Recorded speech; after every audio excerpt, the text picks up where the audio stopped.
Hello, I'm Emily Rodriguez from Protect Democracy, and today I'm joined by two members of the National Task Force on Election Crises.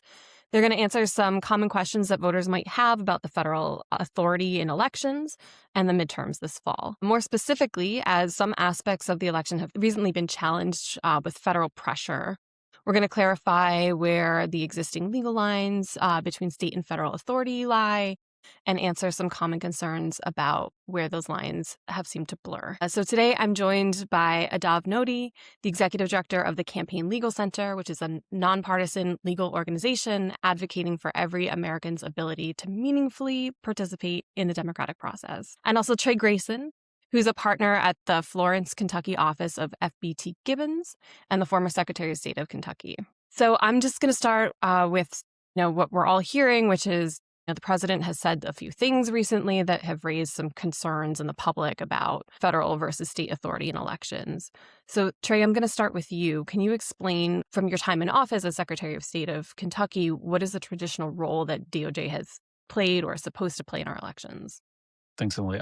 So I was secretary. I was first elected in 2003 and served from 2004 to 2011. Back then, we interacted with Department of Justice in a couple of different ways. I mean, DOJ played the lead role in enforcement of federal election laws. So that would mean, Voting Rights Act enforcements, compliance with the National Voter Registration Act and the voter registration requirements, and also the maintenance of the maintaining your voter rolls are clean. And then the big thing when I was in office was a few states ran into trouble with their Help America Vote Act compliance. That was the law that was passed in 2002 in the wake of the 2000 election. So, when that meant for DOJ, that ranged from in the Bush administration, for example, I remember we got a letter about some of our counties had more registered voters than there were citizens of voting age population. And they said, "Hey, can you look into this?" And so that was one thing that DOJ did, was because that was compliance with NVRA, or what most folks know as motor voter. Anything involving the Voting Rights Act. DOJ was there. They had an office inside the Department of Civil Rights with an election division inside of that investigated, prosecuted, did all kinds of things to ensure compliance. That's kind of the traditional role that DOJ plays. I left office before DHS stepped up after the 2016 election. Secretary Johnson labeled election infrastructure as critical infrastructure, which enabled DHS to play a role. And that was a change that happened after I left office. Adav, I want to move to you. And one of the most common questions on voters' minds recently is specifically about the president's role in elections, or his power or authority over elections. What authority does the president legally have or not have over how elections are conducted? Sure. Thanks, Emily, and thanks for having me. So everything that Trey just described that the federal government has historically done in terms of election administration and helping election administration is done pursuant to laws, federal laws passed by Congress, signed by a president, and implemented by the federal government. And that's the way things are supposed to work. There's two big changes now in the second Trump administration.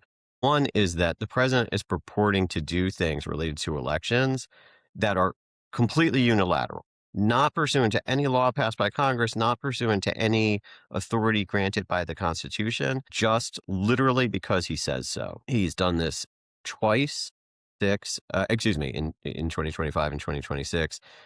Issuing executive orders that purport to tell election officials all around the country how to do voter registration, how to handle mail-in ballots and other aspects of election administration. And so that's a big change. That has not been done before. Other presidents have not tried that because they don't have the power to. And that's really quite different from the history.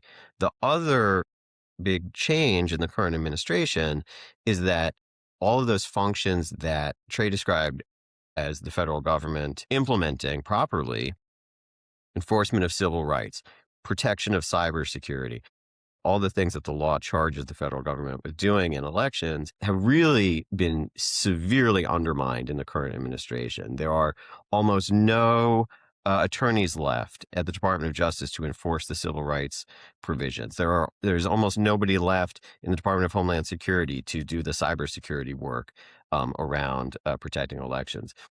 And so even those authorities that the president has been charged by Congress with implementing are sort of falling by the wayside in the current administration. You brought something up that I'd like to address, and I feel like people at home would want to know too. So you talked about the "because he says so" doctrine. We've seen with this administration that the law is not necessarily the guiding force in what they do. So what safeguards exist? We've seen things happen just because of rhetoric. So what safeguards are there with regard to elections? Well, there are quite a few safeguards against presidents sort of taking control of election administration. This is something that has long been anticipated. It's obvious that any number of government officials might want, for their own reasons, to sort of have control over how elections work. And so there are many, many safeguards built in to prevent that from happening. Among them is that the federal government just doesn't administer elections in the United States. State governments do. And the president does not control what a governor does, doesn't control what a secretary of state does. So there's structural insulation there that sort of prevents a president from just unilaterally taking over. And then there's also courts, right? If there's a question about whether the president has the power to do something or to order something to be done, that's what courts are for. And there has been litigation already over the president's executive orders. My organization, Campaign Legal Center, has litigated some of those cases. Other organizations have litigated those cases. And the courts so far that have ruled have uniformly held that the president has no authority to direct election administration in the way that he's attempted to. And so those orders have not actually gone into effect, despite the president issuing them repeatedly. That's comforting. Thank you for sharing that. Trey, going back to you, what about other offices within the executive branch? So it's Department of Homeland Security. What does the law say about their roles? Yeah, the executive branch can only do what Congress has enabled, so for example, Department of Homeland Security, we've talked a little bit about this. Says had been empowered under some federal laws to help states share intelligence, data, and do some training. What's good is that, again, the laws that exist allow DOJ to do that. As Adav pointed out, there's some things that are extra, the administration is trying to do. Things like right now we see them going after and trying to get voter lists from states. So under the laws, the federal government can say, hey, state, we need a list of your registered voters, and here's why. And the why needs to say, because we need to investigate whether you're complying with this federal law. But the administration has just said, we want the states to give us these lists because we want them. They're not really specifying. And so a bunch of states have said, hey, we can't give you that without violating state law unless you give us a reason, because then federal law would trump state law. And so the administration sued a bunch of states, starting with Democratic states, but now we're seeing Republican states like Kentucky. I'm a Republican. One of my successors, the current Secretary Mike Adams, is a Republican. We just got sued a couple weeks ago because Secretary Adams thinks that we can't give that list without a stated reason that's compliant with federal law, because of our own state law. So that's where we're seeing some of this interplay where they're asserting some things. And even when there might be a little bit of a legal authority, they're not doing it in the right way. In this current climate, we don't hear a lot about the resources that the federal government has traditionally provided to states. So it's interesting to hear you talk about that. Well, and it was always this balance, because since states do essentially run elections, there was always this tension between the federal government and states. Like I remember when I was secretary, and this cut across party lines. We wanted the feds to do their job and let us do our job. And that might mean in Kentucky, you vote one way. In California, you might vote another. But as long as you're complying with this general federal framework, it was okay. You could kind of do your own thing. And I think what's changed is this kind of governing by executive order. And we've seen this in other areas of the federal government, where governing by pen has become, because Congress doesn't pass many laws anymore, and presidents have gotten more aggressive in executive orders. It is undermining the federalism. And one of the things I tell a lot of Republicans who might agree with what Trump is doing, maybe not the power, but what he's trying to aim, the goal, with some of the things he's trying to do, is I said, imagine if President Newsom asserted the same power to do something you didn't agree with.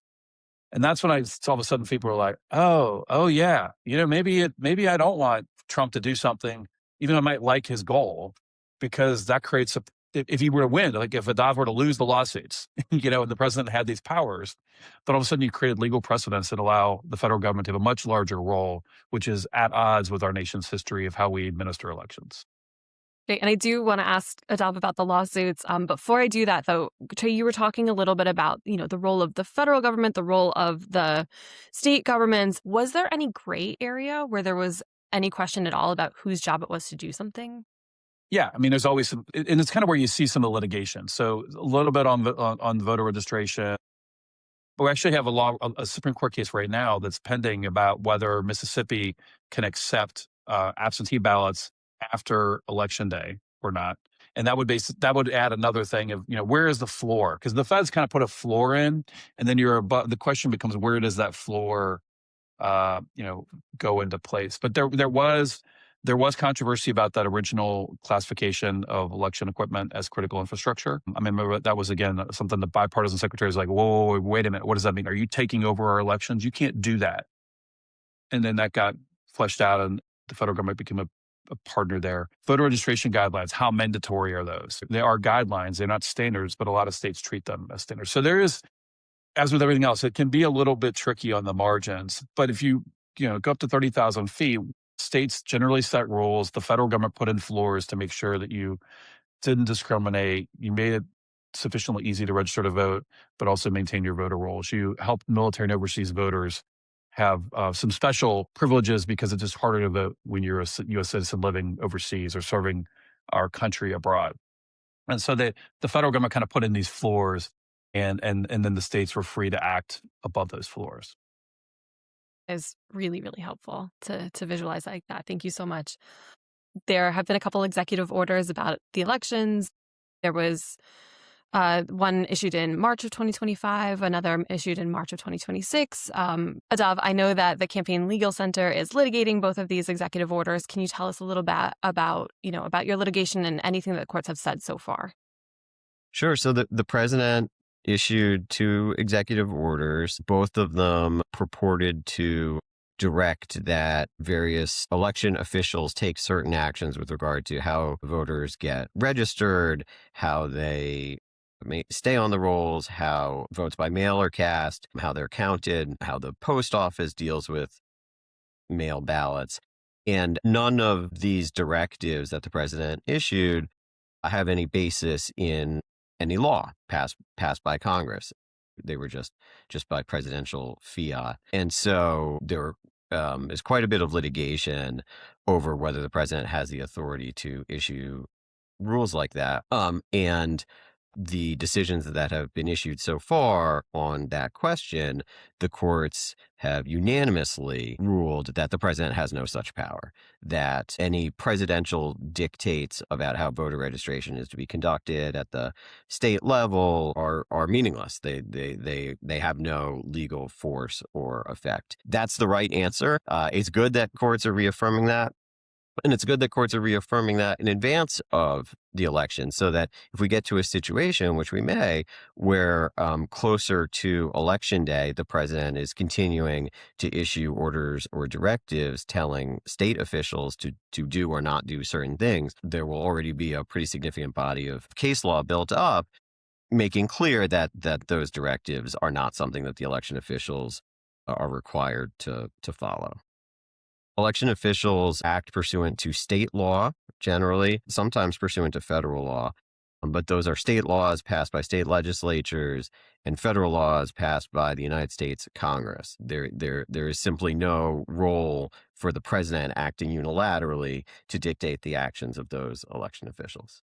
I want to move on to DOJ's demands for voter rolls in several states. We touched on this a little bit, but Adav, I was hoping you could tell us a little bit about these efforts and what it would mean for voters if the DOJ does have their data. Right. So the background here is that the president and some other officials in the current administration have made the claim that there are, folks on the voter rolls who shouldn't be there. That doesn't appear to be accurate, but what the federal government is doing is demanding that every state provide its entire voter roll to the federal government, which is somehow going to check and make sure that roll is compliant. There are a whole bunch of problems with this, including one, as Trey mentioned, the federal government doesn't have that authority. And two, there is no federal database of voters. There is nothing to check these voter rolls against that's accurate.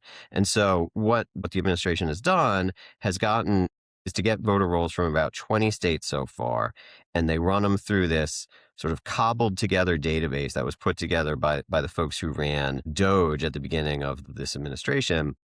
And they send back a list to the states saying, here are the people on your voter rolls who we can't verify with certainty that they're United States citizens.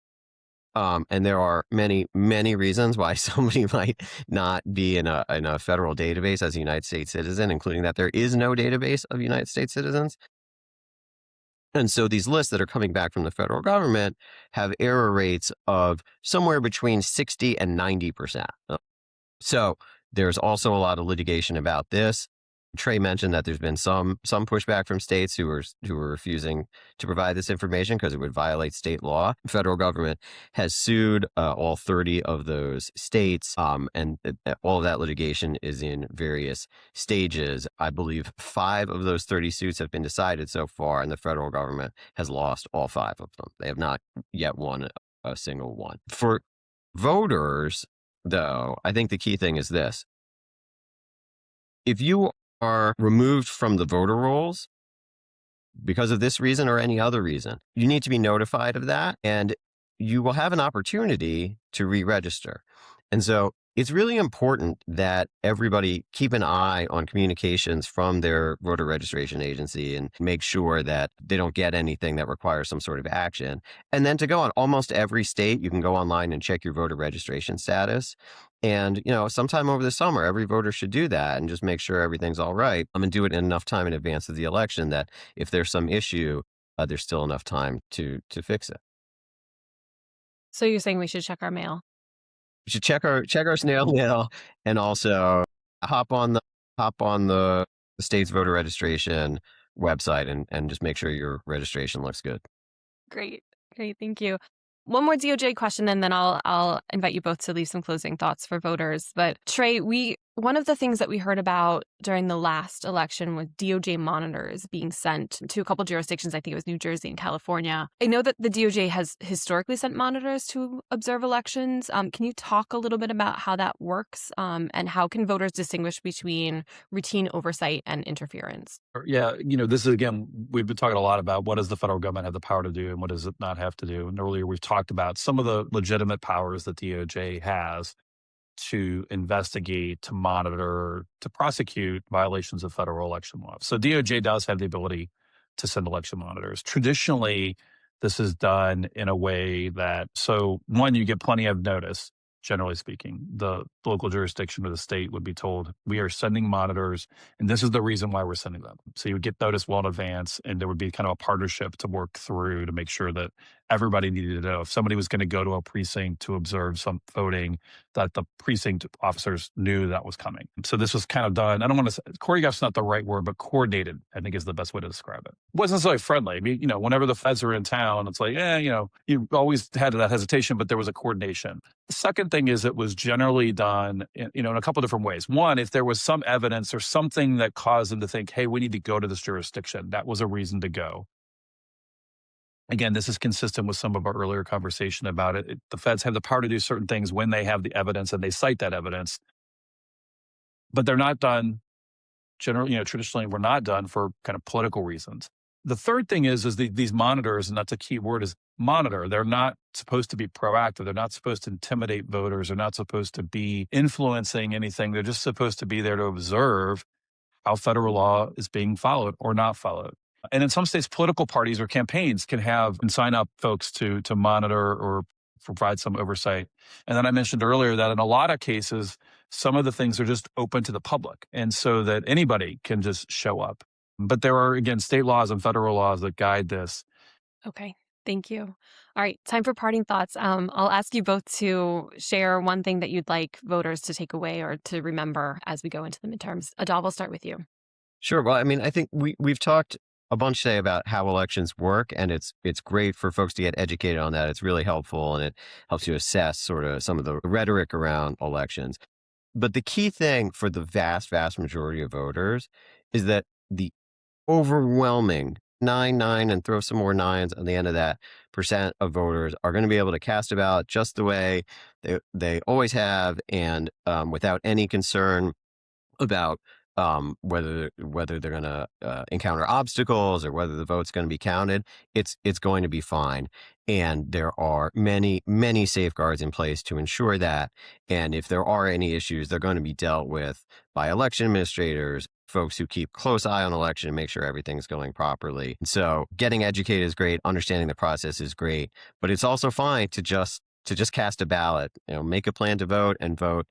And that vote will be counted, and that's how we make our voices heard as Americans. Thank you. Trey, what should voters know about the midterms? Yeah, as Adav said, to just get out there and vote. We have a system of elections in America. We have federal laws, we have state laws. It's a federal system, just like a lot of the things where there's kind of rules for each. And in elections, the Fed set some floors, and then states and locals they're actually in charge of elections. And you know who actually is administering your elections? It's your neighbors. It's your friends. It's the folks you work with and go to church with and sit in the stands at your kid's sporting event or dance recital. That's how we run our elections. It's, on election day and then lead up to election day with some of the early voting days.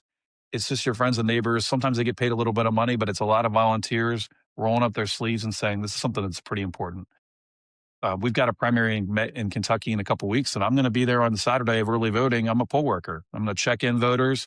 I'm going to print some ballots on demand, and I'm going to direct folks to the tables where they can cast their votes in private. We've got a good system in America. Political parties, political leaders, unfortunately, decided to engage in some rhetoric. They've decided to engage in some actions that aren't proper. But the good thing is we've got a constitution and we've got a court system that can rein all those in. But I would just encourage everybody just to keep in mind that we've got an election system it's run by your neighbors, and there's a lot of safeguards built in there so you can trust the outcome. And I'll add, I also serve as an election worker near my home, and it's an incredibly rewarding experience and highly recommend it to anybody who wants to get involved. Yeah. Perfect. Trey Grayson, Adav Noti, thank you both for sharing your expertise with us today. Everyone else, thank you for watching. This is just one of our videos about key election issues as we head into the 2026 midterms. If you enjoyed this video, you can find more information at the National Task Force on Election Crisis, electiontaskforce.org.